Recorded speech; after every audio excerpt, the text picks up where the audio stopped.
Sebetulnya nama ini istimewa di awalnya dikarenakan nama sahabat Nabi. Hanya saja nama Ubaidillah kemudian tercemar, anak buahnya Yazid bin Muawiyah. Lantas kemudian belakangan ada satu klan namanya klan Ba'alwi mengklaim pendulu mereka, datuk moyang mereka bernama Ubaidillah bin Ahmad bin Isa. Coba kita pakai logika yang sederhana saja. Kita tahu betul yang bunuh kakek kita namanya Ubaidillah, yang memenggal kepala kakek kita namanya Ubaidillah. Masa kita akan ngasih nama anak kita Ubaidillah? Apakah mungkin? Ini memang narasi lama tetapi menjadi muncul ke permukaan kembali setelah sempat diutarakan oleh Kiai Haji Profesor Dr. Said Agil Siroj MA, LCMA. Saya fokus di sini kepada membedah konstruksi logikanya Ustadz Kiai Haji Suparman ini. Karena dari logika yang keliru, maka kesimpulannya menjadi keliru. Kalau kita simak narasinya Ustadz Suparman ini, dan ini sebagai penjelasan bahwasanya tidak mungkin saya hanya akan mengulang konten yang sudah berulang-ulang. Ini akan saya sampaikan sisi lain yang semakin mempertegas keanehan logikanya orang ini. Ustadz Suparman itu mengatakan nama Ubaidillah ya, kan artinya itu kan sama dengan Abdullah. Kita anggap Abdullah lah atau Ubaidillah itu adalah nama yang mulia awalnya karena pernah dipakai oleh sahabat. Sahabat yang dimaksud itu salah satunya mungkin adalah putra dari Sayyidina Umar bin Khattab radhiyallahu anhu. Jadi putranya Sayyidina Umar itu ada yang bernama Abdullah ibnu Umar, ada yang bernama Ubaidullah atau Ubaidillah ibnu Umar. Sama itu ya. Sama-sama putra Sayyidina Umar, sama-sama sahabat statusnya. Ubaidillah namanya.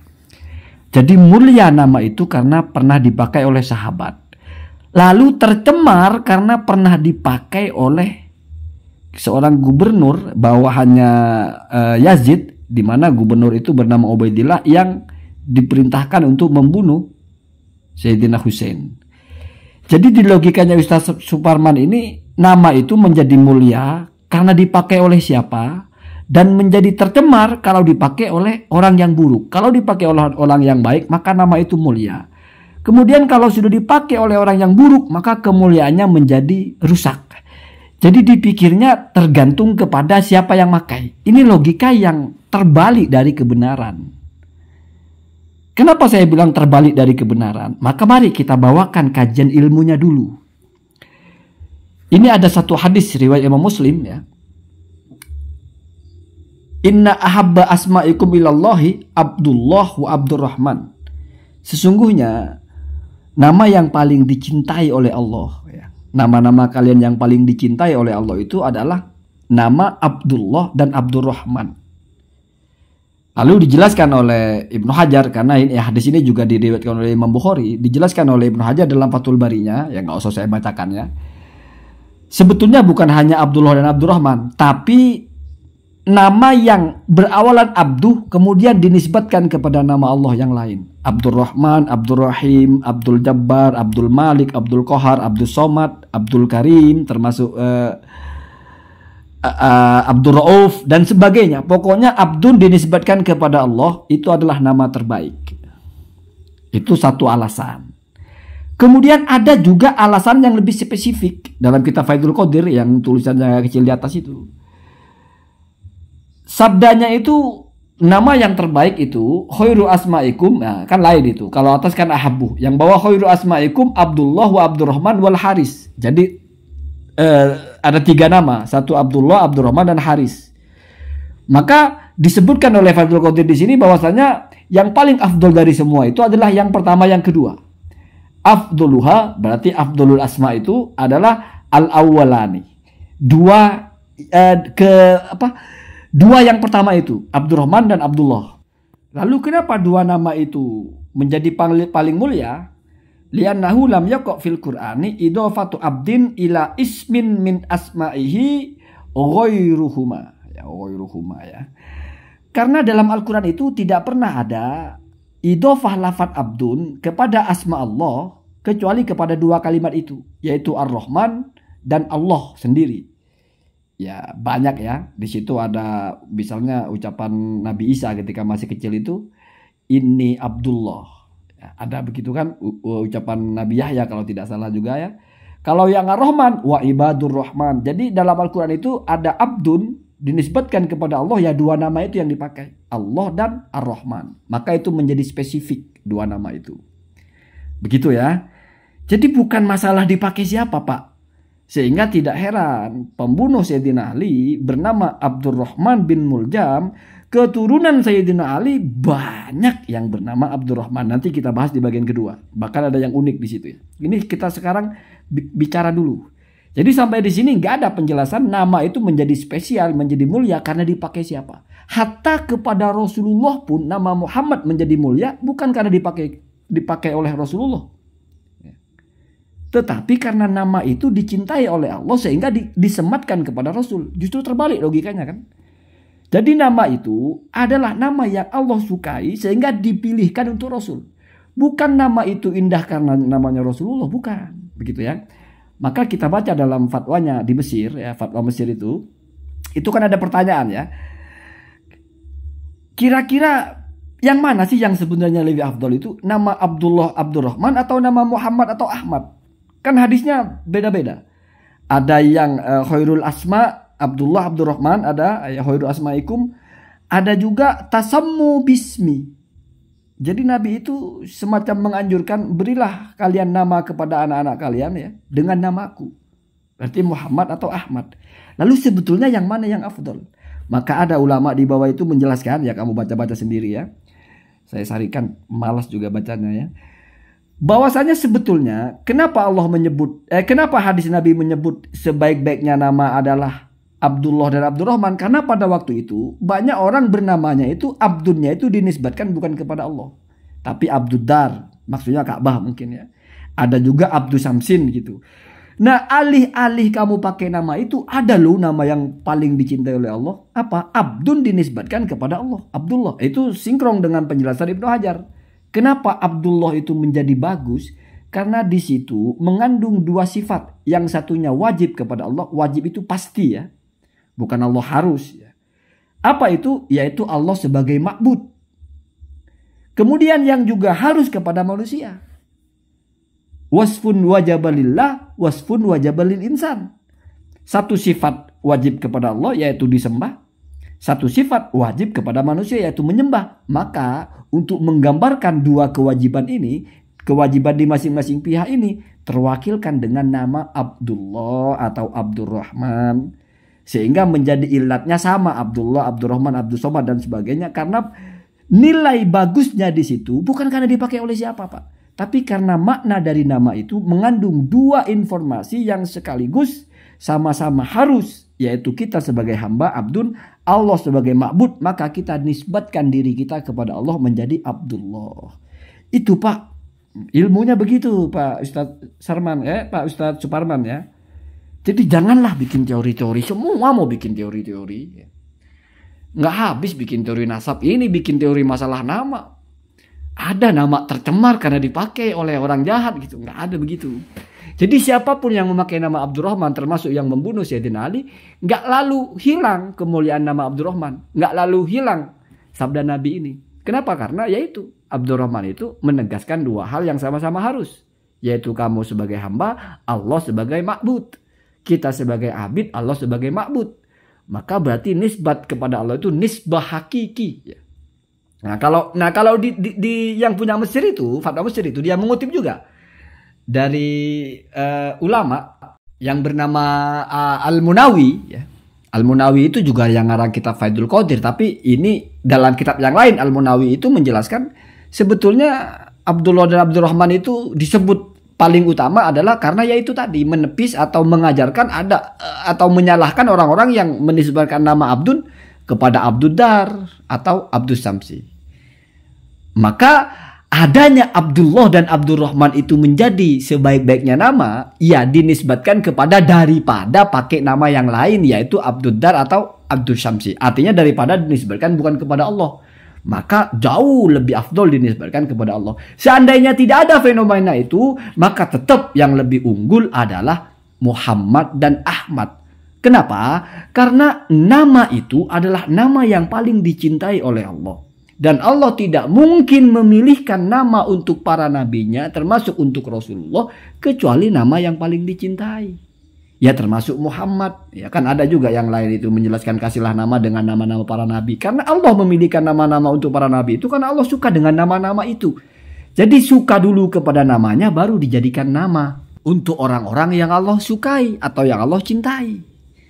Jadi Anda punya barang bagus, Anda suka nama yang bagus, maka Anda jadikan nama itu untuk barang itu. Nama itu sudah bagus sebelum dijadikan nama untuk siapapun. Bukan nama ini menjadi bagus karena disematkan kepada orang itu. Dengan demikian maka nama ini nggak akan pernah hilang bagusnya, karena ilat bagusnya itu adalah karena disukai. Gitu Pak Suparman. Ya Pak Suparman ya. Jadi harus presisi bicara hukum itu. Kenapa nama Abdullah itu indah? Bukan karena dijadikan nama siapapun. Karena di situ misalnya nisbat Abdun kepada Ar-Rahman misalnya. Lalu kenapa nama Muhammad itu mulia dan bagus dan nama terbaik? Karena Allah mencintai nama itu. Saking bukti Allah mencintai nama itu, maka Allah pilihkan nama itu untuk nabinya. Bukan nama itu karena dipilih Allah untuk nabinya maka nama itu menjadi mulia. Bukan, sebelum dipilihkan nama itu sudah mulia. Sudah bagus, Allah sudah cinta kepada nama itu, maka nama itu dipilihkan. Sama dengan kita punya anak misalnya. Kita cari nama yang bagus, baru kita kasihkan ke anak kita. Kenapa nama itu bagus? Kan mesti punya alasan sendiri toh. Bukan karena kita jadikan nama dari anak kita toh. Begitu ya. Begitu. Sehingga nama ini diberikan kepada siapapun nggak ngaruh. Karena yang menentukan nilai dari nama itu bukan al-musammanya, bukan siapa yang pakai. Tapi nama itu sudah punya nilai sendiri. Allah cinta nama Muhammad. Ada juga penjelasannya. Muhammad itu karena mustaqnya kan dari nama Allah juga. Allah kan Hamid, terpuji. Muhammad kan juga terpuji. Ya makanya ada Abdul Hamid gitu ya. Nah itu sama dengan Abdurrahman, Abdurrahim, Abdul Ghafur, Abdul Ghaffar dan sebagainya. Nah selanjutnya coba perhatikan. Dalam kitab Tahdhibul Ansab ada orang bernama Abdurrahman Asy-Syajari. Abdurrahman Asy-Syajari itu bin Qasim, bin Hasan, bin Zaid, bin Hasan, bin Ali. Berarti keturunan keempat dari Sayyidina Hasan, keturunan kelima dari Sayyidina Ali. Sudah bernama Abdurrahman. Kemudian Abdurrahman itu, ya di bawahnya itu dalam kitab Syajarah Mubarakah. Ini sama-sama kitabnya Andal Ki Haji Madudin itu. Yang atas Tahdhibul Ansab, yang bawah itu Syajarah Mubarakah. Abdurrahman Asy-Syajari punya anak bernama Muhammad. Muhammad punya anak bernama Ubaidullah atau Ubaidillah. Ubaidillah punya anak bernama Abdurrahman lagi. Jadi cicitnya Abdurrahman, Abdurrahman lagi. Punya anak bernama Muhammad. Punya cucu bernama Ubaidullah. Ubaidullah punya anak bernama Abdurrahman lagi. Keturunan ketujuh ya jadinya. Yang pertama keempat, yang kedua ketujuh atau keenam atau kedelapan ya hitung-hitung sendiri ya. Ya, nggak perlu dibedah-bedah kalau masalah ini. Anda baca aja dalam Tahdhibul Ansab di ensiklopedia nama di belakang itu bagian ain ba'dal banyak di sini Abdurrahman Al-Hasani Al-Husaini banyak. Cuman saya bilang ini agak unik karena nyatu di situ ada Ubaidillah, ada Abdurrahman ya. Sama-sama nama yang pernah dipakai oleh orang paling jahat.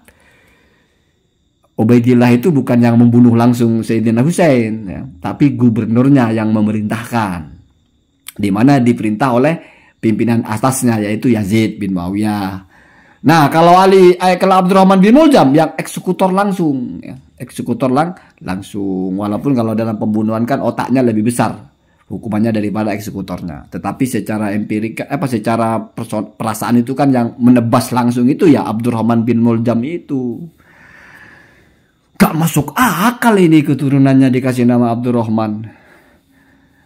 Kalau Ubaidillah mungkin yang Husaini saja yang tidak masuk akal. Yang Hasani kan bukan turunan Sayyidina Husain tapi Sayyidina Hasan. Ini Sayyidina Ali-nya Pak di atasnya. Yang menghujam pakai pedang itu kan Abdurrahman namanya. Apa lalu Abdurrahman tercemar? Ya kalau pakai logikanya Pak Ustadz Suparman iya, tapi kalau pakai logika ilmu tidak. Kenapa? Karena nama Abdurrahman itu sudah menjadi indah, punya alasan sendiri. bukan berkaitan dengan dipakai siapa. Kalau kemuliaannya tidak bergantung kepada dipakai siapa, maka tidak bisa hilang ketika yang pakai kebetulan tidak mulia. Gitu ya, gitu. Sama dengan misalnya emas. Emas hasil curian ya emas namanya. Emas hasil beli ya emas juga namanya. Ya. Emas jatuh di tai ya tetap aja emas ya, cuman emas ada di tai tetap emas kan. Kira-kira begitu ya, karena nama itu sudah punya nilai sendiri ya.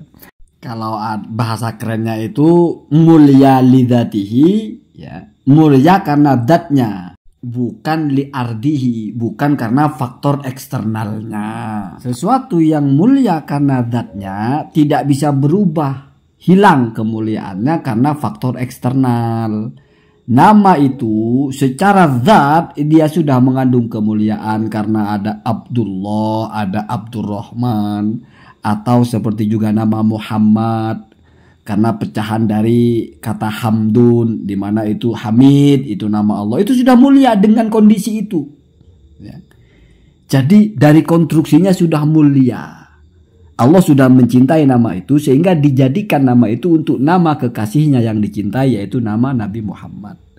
Ini bagi yang memandang bahwa nama Muhammad dan Ahmad itu tetap lebih unggul dari nama manapun, termasuk dari nama Abdullah dan Abdurrahman.